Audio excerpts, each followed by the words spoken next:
Welcome to Women in B2B Marketing, a show where CMOs, VPs of marketing, and all strong women leaders in B2B discuss their top tactics, strategies, and tips for building high-performing teams, leveraging trends, and ultimately rocking their marketing careers. Made by and for women, insightful for all. I'm your host and 15-year B2B marketer, Jane Serra. Let's dive in. Okay. Hi, everybody. Thank you for joining us today for another episode of Women in B2B Marketing. And today I have with us Deanna Shimota, who is several different titles here, CEO of GrowthMode Marketing, 20-year B2B marketer. That's amazing. And creator of the fellow podcast, The Demand Gen Fix. So everybody check out afterwards. But thanks for joining us, Deanna. Welcome to the show. Thanks for having me. I sound so old when you say I have over 20 years of marketing experience. It's a medal of achievement. I'm almost there, right? There we go. That's what I look for when I'm hiring for my, like, just the number of years. I know it shouldn't matter. Does it get into ageism? I don't know, but it impresses me. And it makes me think like, you know what you're doing because it's right there because you're in this, you're doing it and successful after 20 years. So you know it. Yeah, totally. You know, I feel like when I was in my 20s, I thought I was such a good marketer. And now in hindsight, I'm like, I was a pretty legit marketer. But boy, am I a lot smarter now than I was back then. There is something to be said about experience and knowing what works and what doesn't work and kind of going through the grind and learning your lessons. Right? Exactly. Experience is necessary in some cases. So kudos. And speaking of, getting to these 20 years, if you could tell me a little bit about how you first got into B2B marketing and rose to where you are today. Yeah. So, you know, the funny thing is when I went to college, I did go to college for marketing. So I got a degree in marketing communications.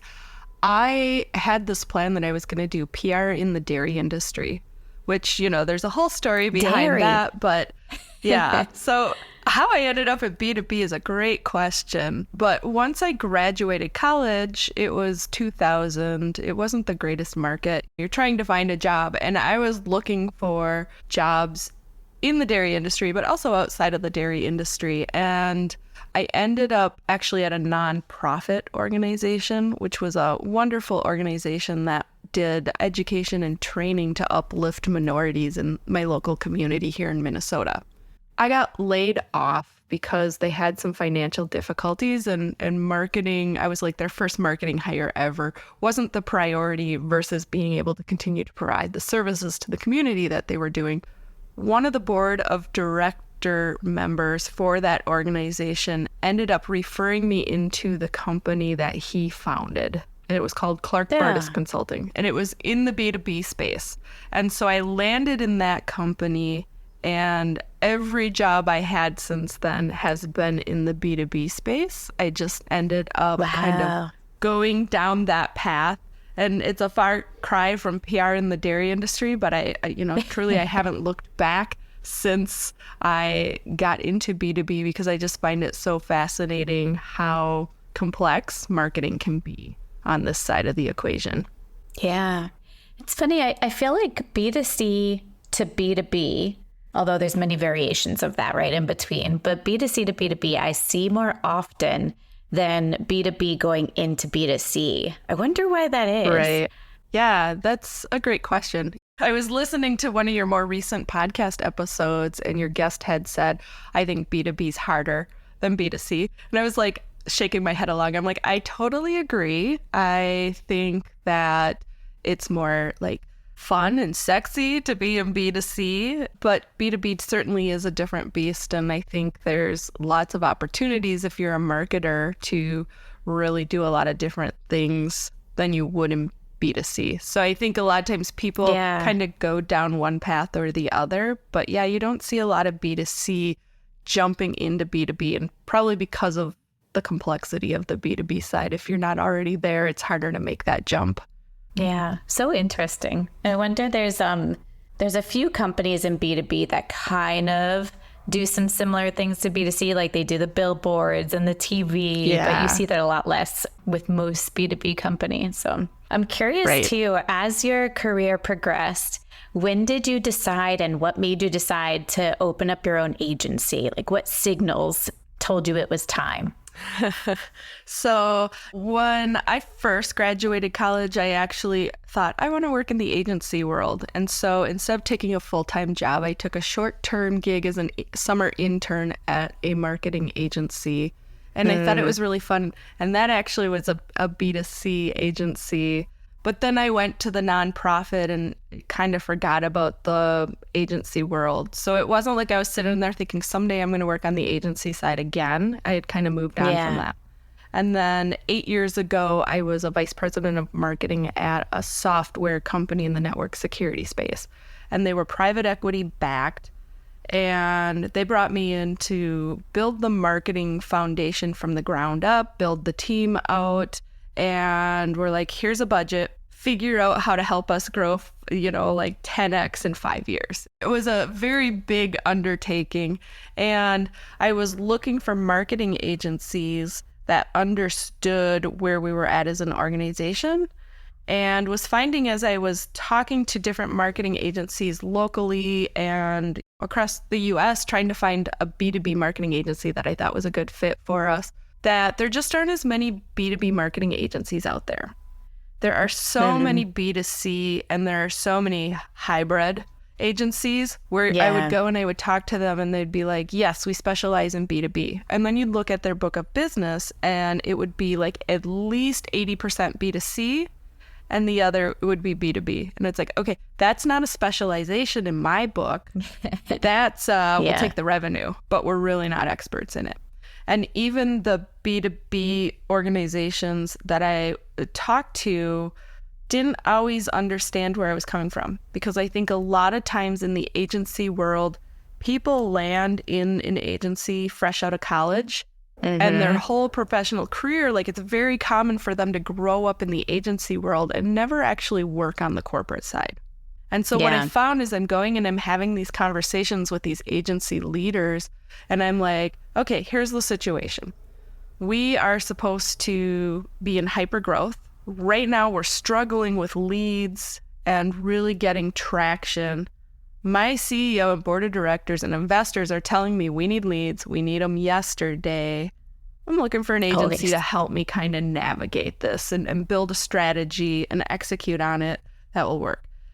And the response back would be like, we're going to help you build this beautiful brand experience. And I was like, hold up.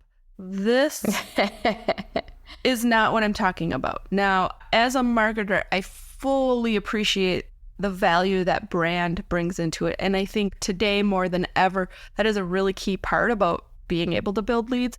But the way they were positioning the conversation made it clear to me that they didn't understand what it was like to stand in my shoes, to have the pressure from the CEO and the board of directors and the investors to be able to show them, this is what we're spending in marketing. This is how we're going to grow. This is why we need to make these investments and the ROI that we can expect from it. And so I was having lunch with a former colleague and we were talking about that. And I was like, I'm just so frustrated. I can't find an agency that really understands what we're trying to do here. And she was a VP of marketing at a software company as well. And she said, you know what? I've had the same experience. Maybe we should start an agency. So we went back to eating our salads like, oh, yeah, good idea. And then like 15 minutes later, she's like, no, you know what? I'm serious. And I looked at her and I said, you know what? I think I'm serious too. So wow, the rest is history. We ended up a couple months later starting GrowthMode Marketing to kind of fill that gap of, you have these high growth companies that or are expected to be high growth that are trying to navigate all the challenges and build a long-term strategy that will help them accelerate their revenue growth. And there's not agencies out there that really have a lot of experience in that. Yeah, and that corporate experience. I love that. So it all started over salad one day. But it sure did. How all great, thriving companies begin, right, is identifying a gap in the market, and you can fill that gap. So kudos. That's amazing. I know a lot of people now, because of all of the layoffs, right? A lot of people are starting to do their own consulting and creating kind of team of one or solopreneur journeys. Yeah. Do you have any advice for someone going in that direction, or if they should create an agency and what really that difference is, if any? Yeah. One thing I will tell people is it's not as easy as it sounds. We as an agency, anytime we're advertising that we've got open positions, it's not uncommon to get people to apply who have been like freelancers for say 5-10 years. And I always ask them, okay, you've been doing your own thing. You've had so much flexibility. You've been able to really like kind of live the dream, right? Why would you want to come back into working for someone else? And the answer is always the same. They're like, it's a grind. It's feast or famine. And I don't like having to constantly find new work. Because when you got the work, being a freelancer is great, right? Yeah. But when that work runs out and you have to go try to find it again, it's not easy. It's not for everybody. And I think for a lot of people, that steady paycheck, what it's going to be every single month, like is an easier pill to swallow and to manage than it is to, all right, I don't know if I'm going to make any money this week, so I better make a lot of money next week. Like, it's a little more up and down for a lot of freelancers. And so my advice to you, if you're thinking about doing it, is really think through, how are you going to build up your client base? Do you have the stomach to ride the roller coaster of, oh my gosh, you're so busy, you're like, what was I thinking? To next week, you've got nothing to do and you're back in panic mode. Yeah, the ups and downs. See, I'm not built for that. I don't have the stomach for it. I'm not a roller coaster fan in any way, shape, or form. Yeah, and if you decide instead of being a freelancer, you're going to start an agency, the roller coaster is even crazier. So just have the stomach for it if you're going to do it. And you have the weight of people that are relying on you, right? Yes. Suddenly it's not just your own bills you have to make sure get paid. You have to make sure the people that you hire and work for you, that you have the ability to pay them as well. Yeah. The pressure. Well, let's see. There's a few different questions I want to go down our roads here, but I'm going to go into what you're doing for your clients, right? And obviously things are changing every single year, but what are you seeing working for your clients? Are there any trends that you can share, or a lack of trends? Just what's on, and then we'll get into lead gen, demand gen. I know we wanted to go down that path too, but curious just for growth in general, revenue, driving revenue for your B2B clients. What's working right now? Help us all out. Yeah. So GrowthMode Marketing, we are a demand generation agency. So we always say that we're helping B2B technology companies break through the clutter of a crowded market so they can crush their revenue targets. And that is because if you look at the way that people are buying today, and this research is directly from Gartner, we're moving towards the reality that B2B buyers have completed up to 80% of their purchase decision before they choose to engage with a sales rep.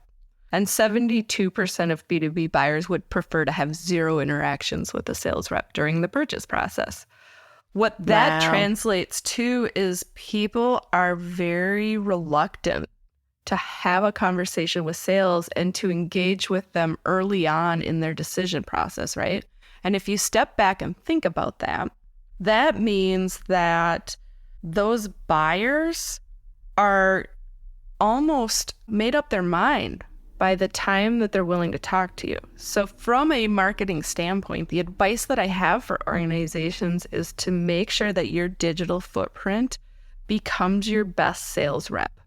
Because by the time that buyer has made 80% of their decision, they've shortlisted you. And so if you haven't built that brand awareness, credibility, and trust in the market with them long before they're in market to buy, you're missing out on the opportunity. And the opportunities usually are not so plentiful that no one has any problems finding leads, because in a normal year, only 5% of companies in your total addressable market or your ideal customer profile are going to be in market to buy at any time, which means the other 95%, they're not there. And if you're selling like an enterprise level software or anything that has somewhat of a substantial price to it, you're not going to convince them to buy now if they haven't come to that conclusion, right? Yeah. The economy hasn't been great. I've actually read articles that have said as companies pull back on spending, the reality is that 5% of companies in market is probably closer to 1% now. Wow. So yeah, it's depressing if you're in sales and you're in charge of building revenue, right? And so how do you combat that? You've got to be able to capture the demand for the companies that are actually in market. But the only way to do that is to make sure that they know that you exist and that they've already kind of bought into your brand and like you and are continually engaging with your content. And so when you say, what is working now? I feel like content marketing has always been there. Yeah. And even before content marketing was named content marketing, it was a big proponent of a marketing strategy, right? Like without content, you have no marketing strategy. But it's kind of having this moment, this rebirth, because as companies are realizing like the tried and true marketing tactics that we've done in the past are not producing results, we've got to go back to the table and we've got to look at how we're using our content to get it out in front of the ideal customer profile and make sure that they know who we are. Yeah. Have you seen, are there any, to drive this awareness and get your content in front of that 1%, but ideally also a larger percentage. So when they become that 1% that's buying, they're ready, they know you. But are there any channels that are working to the best consistently, or has it differed from client to client and where their ICP is? Yeah, the way we see it, it differs from client to client. And the reason being, like, I am a firm believer that you have to, if you are in a very crowded market, you need to identify an ideal customer profile. And that's different than a buyer persona, which I don't think everyone realizes, because a buyer persona, it's like, here's the individual roles that might be involved in the decision process. The ideal customer profile are, here are the companies and the key characteristics of them that would be the best fit for our product, so they're more likely to purchase from us. At a really, really high level, there's so much more detail that goes into this, but you might like look at it as, okay, we're niching down. And that doesn't mean you're never selling to anyone outside of your niche, but what it means is from a marketing standpoint, let's say we're selling to HR tech buyers that are between 50 and 500 employees, right? Okay, there's a lot of technology solutions in the HR space that target that market. Now, let's say I have 20 of those vendors are marketing to me. They all sound the same. What happens? I start to price shop, or I'm going to pick the one where I feel like I most connect with personally with a sales rep. The point of an ideal customer profile is you're really narrowing down your audience. So instead of marketing to every employer that has between 50 and 500 employees and maybe a few other characteristics, you're looking at it and you're saying, okay, what if they have this type of organizational structure? And what if these are the type of clients that they work with? And what if they're in the manufacturing industry? Like, you start to narrow it down, that ideal customer profile. Then the next step is, from our perspective, like, what is your unique point of view in the market? And it's got to be hyper-focused to that ideal customer profile. So what you're starting to do is developing the story and the pain points that you're going to talk to specific to that ideal customer profile. And in turn, now I'm going to create a content plan that is designed to attract that type of buyer.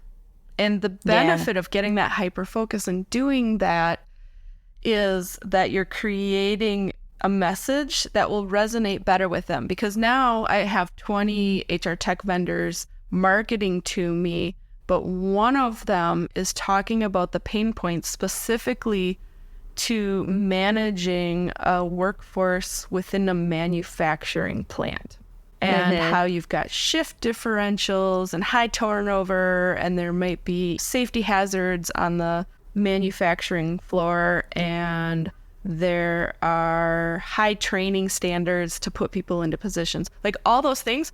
Now think about it. If your marketing is talking about those and everyone else is more like trying to be everything to everyone, one of you is going to stand out in their mind. So going back to your original question about, is there a tactic that's working better? If you know your ideal customer profile well, what you need to find out is, where does that ideal customer profile typically consume content and go for information resources, and who do they trust and who do they rely on, and then leveraging those channels. So it's not the same for everybody. And maybe digital advertising works really well for one company because that's where their ideal customer profile like hangs out. But for another, it would be a complete waste of money because your people aren't there. Like, let's say you've got one crew hanging out on LinkedIn and another's not. You're not going to advertise on LinkedIn or put content on LinkedIn if it's not going to reach those people. Yeah, that's so true. The importance of knowing your ICP to a T, right? The more defined you get, the easier it is to target them and know, just really get in there with them and become one of them. Yeah, and honestly, it's more cost effective from a marketing standpoint, because if you stop and think about it, like if you're going after a really big market and you're trying to be everyone to everyone, to build up that database, it's going to cost more. To purchase digital ads, it's going to cost more. To do ABM campaigns, it's going to cost more. Like, everything is at scale, larger. If you narrow down your audience and it's much more niche, you're not going to have as much competition with the digital advertising. You're not going to have as many companies that you're trying to do ABM with. You're not going to have to build up as big of a database. And so there is that aspect to it. And I think a hesitation that many companies have when it's like, let's define an ideal customer profile, is they're like, I don't want to be boxed in. Like, I'm selling an HR technology solution in the benefit space, and I'll ask them, like, who's your ideal customer profile? They'll be like, any employer that offers benefits. Wow, okay, holy crap. Yes, you can sell to all of them, but do you really think that your message is hitting the mark if it's that diluted? Probably not. Yeah. That's hard, because you're right. Everybody's so used to personalization right now, and we don't think about it when we're defining our ICP, right? That they want to feel like we're talking to them one-to-one, which will only happen if you get super tailored to what they're looking for. How would you deal with if a company came to you that was more horizontal? So let's say a ClickUp or Monday or Asana, right? Where it's project management tool, but can be used by the marketing team, can be used by the finance team, really by any department or the entire department, like the whole company and all departments. What would you suggest a company like that does, where they can be it all, but for marketing, that makes it really difficult? Yeah, I mean, those are great examples, because those are absolutely the kind of products where they could say, well, anybody that needs project management, we can support them, right? Everyone uses that. If you go and you look at those companies, and I've looked at a lot of them just because from a marketing agency standpoint, at GrowthMode Marketing, we're like, we need a project management tool. Let's figure it out. They are doing marketing to, I think, what they consider ideal customer profiles or segments, because they'll have a whole, like marketing strategy around how do we target marketing agencies. And so you go to their website, you'll see like the different kind of groups that they work with, and you can go and click in there. But I guarantee you, from a marketing standpoint, like, they probably started out trying to be everything to everyone. We're like, okay, we've got to narrow this down a little bit. And they started creating marketing programs for each of those individual groups. Now, I would suggest, and a lot of times we're working with organizations that are maybe between 10 million and 100 million in revenue, that are trying to figure it out. I mean, if you're in the higher end, you've already kind of figured it out. But on the lower end, where you're trying to figure out how do we accelerate our growth here, we're everything to everyone right now. My recommendation is start with one ideal customer profile. Build the marketing around it. Get traction with it.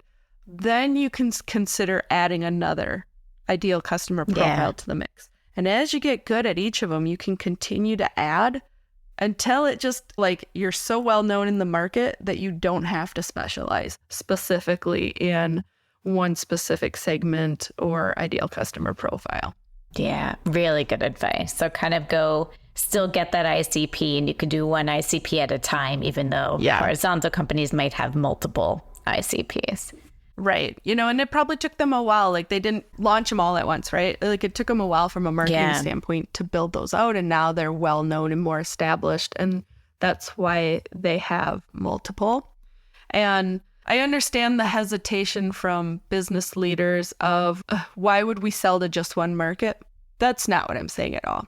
You can continue to sell to other organizations that fall out of that ideal customer profile. This is a marketing strategy. It's really customizing and hyper-focusing your marketing content because a smaller audience where you're speaking their language, you're going to get better traction than if you try to market to everybody all at once and the same way. What is that phrase? I say this all the time in different variations and forms, but it's if you try to market to everyone, you're marketing to no one. And you can kind of take out marketing and put in any other word, right? If you're trying to do everything, then you're actually doing nothing. It works for almost everything. Right. Well, the reality is your message gets so diluted that it resonates with no one. Exactly. Because it starts to sound like everyone else. And this is a mistake that many organizations make. I mean, we see it all the time. Yeah. So speaking of, you mentioned with GrowthMode Marketing that you were a demand gen agency. So before we turned on the mics, we were talking about demand gen versus lead gen. Can you tell me a little bit more about why your focus is on demand gen and how you differentiate the two? Yeah, so our agency's focus is on demand gen because we found that lead gen, which we have done in the past, just wasn't delivering the results that companies needed. Quite frankly, it was frustrating because they come to us and they're like, we need leads, we need them yesterday. And we're like, all right, let's implement these tried and true programs that have worked at many different organizations. And the results would be less than what everyone was hoping for, right? And the reality is people are less responsive to some of these marketing tactics than they used to be. And a very easy component to understand, that I would classify as lead gen, but certainly isn't the only thing in lead gen, would be I'm going to have a research report created in my industry because I want to be an industry expert. And now I'm going to put it out there on our website. I'm going to do digital ads. We're going to do email. And all you have to do to get this information is fill out the form and then we will send you our PDF, right? Back in the day, that worked really well. Now I can tell you, I have many organizations I talk to and they're like, Deanna, I'm so frustrated. I feel like my landing page needs to be redesigned because I'm having all these people come to the landing page and nobody's filling out the form. It's like, it needs to be redesigned. You need to ditch the form because people aren't filling it out. With forms, if you're putting an obstacle in front of the content that you think will help build trust and credibility and move people in that decision to choose you, why would you prevent anybody from seeing it, right? And people are showing some level of interest when they click on it and then they jump because the form's there. So, that's a very basic lead gen tactic, but back in the day, and it still happens at many organizations, I think spurred on by marketing automation and having to measure things and metrics and all that. But I was like, great, we got an MQL. Pass it to our SDR team or pass it to sales and they're going to follow up and run with it. The problem is just because someone wants to read your report does not mean that they're in market to buy. There's a lot of time and energy and money wasted by organizations where their SDRs and sales reps are chasing these individuals who aren't going to convert, right? So the challenge becomes it's really slow sales cycles. A lot of them fall out of the pipeline and the close rates are really low, which means most of those leads are pure crap. They're not actually leads, but we're chasing them anyway. So that's why, as I took a hard look at marketing and where it's at and how people are buying, I'm like, you know what? We're not going to do lead gen anymore for our clients. We're going to be a demand generation agency. And the way that I look at it, the difference is lead generation, your marketing programs are only focused on the 5% of companies that are currently in market. You are asking prospects for a meeting and you're trying to pull them into your sales process. So thinking back to the example I just gave with the forms, if you're calling them an MQL and you're handing them to sales, what's going to happen? They're going to go ask them for a meeting. They're going to try to pull them into the sales process because they want that revenue, right? With demand generation, the focus in driving value is not just with the 5% currently in market, but you're also designing marketing programs for the 95% that are not looking to buy right now. And those programs are focused on building brand awareness, trust, credibility, because you want to create demand for your company and your products and ultimately capture it. And if it's done well, demand generation kind of flips the table, and you have these prospects who they know who you are, they trust you, they like you.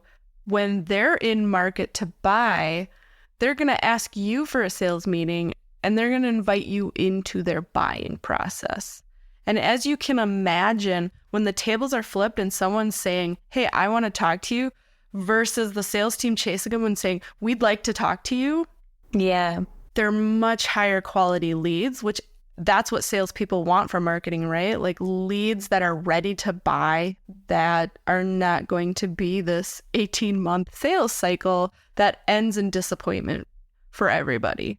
They're going to have shorter sales cycles, and they're going to have higher close rates and overall lower customer acquisition costs. So if you're playing the high growth game, that doesn't happen overnight. And demand generation, I always throw this out because I want to set realistic expectations for people. This is not a silver bullet. This is not I turned on my demand generation engine and the leads just started pouring in. I wish it worked that way. It doesn't. But it is a long-term strategy that it may take 6 months, 12 months, 18 months to start to see real meaningful traction from it. But once you build it and you continue to fuel it and you build up that audience, you're going to start to create that demand for your company in the market.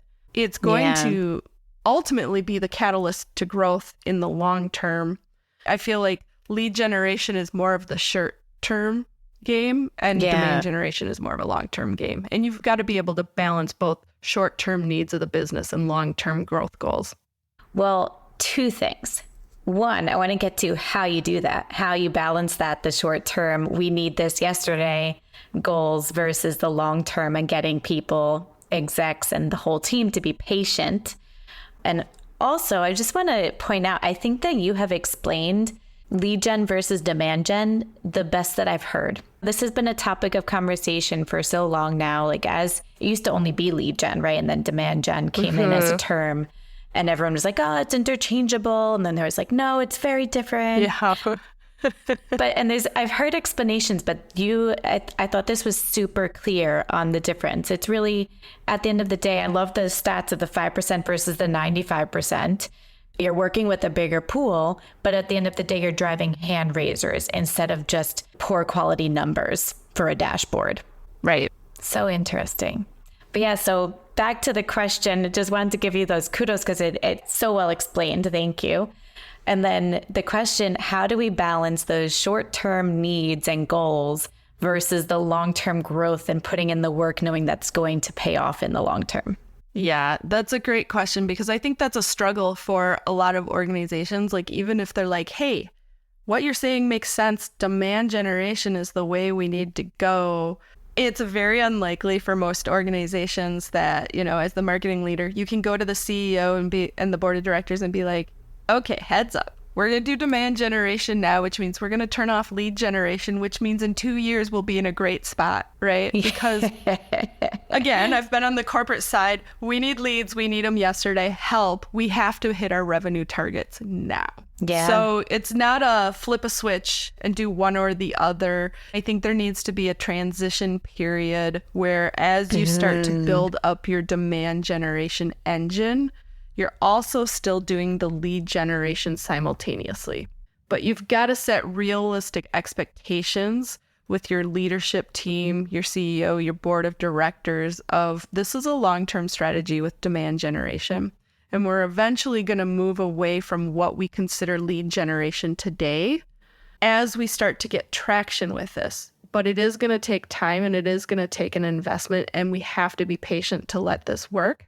Because that is a big mistake teams make, is They don't have the patience. They give it 3 months. They're like, well, this didn't work. And they go back to what they feel like works, which is lead gen, right? And finding MQLs and quantity and passing them to sales. I think in the interim, you continue to do your lead generation programs because you have to be able to deliver something. But I think you also have to start putting that demand gen lens on it and recognizing, like, if all we're focusing on is quantity, we're not doing the organization any favors, because while on the surface, it feels like, wow, marketing is killing it. They're giving us lots of leads. I guarantee you sales is going to turn around when they're not closing them and saying, marketing is not delivering us good leads. And so you have to look at the quality has to come over quantity, and you have to design the programs, you know, like if you're using lead scoring, for example, it used to be like, let's say your lead score threshold is 50. As soon as a contact hits 50, they go to sales. Well, if they do a lot of activity, engage with your content, that score can build up pretty fast, but it doesn't necessarily mean they're in market to buy.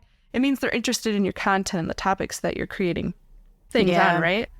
So maybe you flip the thinking on it, and instead of saying they hit 50, clearly they're ready to talk to sales, you look at it and make sure that there's what the intent is behind what they're doing. So if they're looking at content that has some indication of buying intent, that is going to be more meaningful than they're reading all our blog articles and they're clicking through on our emails and they're looking at our infographics and they're listening to our podcast. But if they're looking at the pricing page on your website and they're downloading your case studies and they're doing things that someone that's further down in the decision process would be doing, they should be rated higher.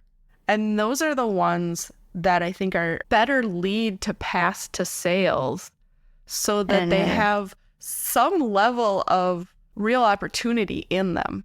And they're not just chasing someone that is clearly not giving you any buying intent indicators yet in the market.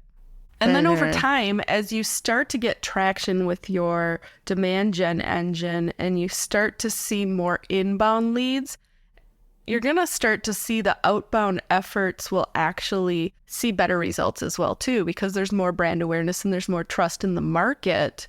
But you're going to start phasing out what you'd call lead gen, and it's going to evolve into lead capture. Like, how are you capturing the demand that you have created in the market? So eventually the lead gen just kind of phases out as you start to get results. One question, do you think that every B2B client that you work with should host a podcast and run a podcast? Or is it very specific? Only a few candidates are meant to host a podcast. I'm not sure. How do you make that decision? Because of the branding and awareness being so important that came up. Right. That is such a good question. And one I have pondered in my mind, right? Because as we were talking about before we hit record, launching a podcast is a very slow burn. Like, if you think about it, if you can get someone to listen for 20 minutes and to come back and continue to listen, that is an incredible way to build that credibility and trust with those individuals, and have it be more likely that if they're like, okay, now I have this need, I know who I'm going to call because I listen to these people. I like the way this company thinks. On the flip side, I think you need to know, like, your ideal customer profile, those type of companies, the type of buyer personas within those companies that you would sell to, how likely are they to listen to a podcast? Yeah. Because podcasts, our listenership is growing substantially, but there's still a lot of people out there not on board who are not listening, you know, and I think if your audience isn't on there, you're never going to get traction with the right audience with a podcast. Yeah. But if you find that there are podcast listeners in there, then I think it is a good investment. But I also think it really is a long-term investment. And I've heard different people who have very successful podcasts. Like, for example, I was a guest on Starista's podcast recently, and they had been doing it for 4 years. It's a marketing podcast. They now have about 68,000 downloads per episode. Wow. I know, right? I'm like, wow, what's your secret? He's like, we've been doing it for 4 years. Consistency. Right. Consistency. It's like finance, right? Personal finance success. Exactly. Consistency, like it really growth. is a slow burn. And someone else told me that Neil Patel was a guest on their podcast, and he told them, stick with it. In 3 years, it will pay off. 3 years, right? Like, we're talking about playing the long-term game. 3 years is a long time in the world of sales and marketing, because you've got we need to hit our revenue targets this quarter. And so that's where you have to balance like those long-term strategies with how do you make sure in the short term, until you're 3 years in and your podcast starts bringing all these incoming leads, that you have other ways to help move the business forward. Yeah. So it all comes back to, like you said earlier, your ICP, really knowing your ICP and where they spend their time and consume content to make that decision on if a podcast is right for you or not. Right. Love that. Thank you, Deanna. I have so many more questions to ask, but we'll save it for a part 2 another time. As a sign off, curious if you have one tip for fellow B2B marketers that you'd like to share and part with today. Yeah, the tip that I would give fellow B2B marketers, because I think we're all guilty of it, just because a tactic or a strategy worked in the past doesn't mean it will work today. I talk to so many marketers who are frustrated because they're like, at the last 3 companies did X, Y, and Z, and we grew substantially and it worked, and it's not working anymore. And that is the reality for a lot of marketing teams, is they're just not seeing the traction that they used to see with the same tactics. Marketing has to evolve, because the way B2B prospects are buying has evolved. And like it or not, they're very resistant to talking to a sales rep early on in their decision process. And they don't even want to talk to them a lot of times, 72%, even when they're ready to make that purchase. So as marketers, we have to think about how do we fill that gap and help get those people far enough in that decision process to be willing to talk to the sales rep. And so our role in that whole process has become even more amplified than it has before. And, as long as you understand that and recognize it, I think you can build marketing strategies that can help them be successful. But if you continue to do the things that you've done in the past and you're not getting results, throwing more money at it to do more of the same, for example, digital advertising, it's not going to get you more results, because doing the same thing and expecting different results is the definition of insanity, according to Albert Einstein. Exactly. Good reminder for marketing. I feel like that comes up a lot. It's like, this has to work. We're going to make it work. Put more money into it. But sometimes you just have to let it go. And we want it to work so bad, right? Because we're putting our hearts and souls into helping this organization succeed. And when it's not, it's frustrating for everybody all around. Exactly. And it used to work, so it should again. I hear you so much. Yeah. Well, thank you so much, Deanna. You've shared so many golden nuggets. And again, love your lead gen versus demand gen explanation. Crystal clear. Maybe it's a book in the writing, in the works that you can write. That's the next one, right? You have a podcast, next write a book. But thank you. Yes. Such a pleasure having you on the show. Thank you, Jane. I appreciate the opportunity. And thanks everyone for listening. If you like the show, like, share, review, share with a friend. Appreciate all the love. Thanks everyone. See you next time.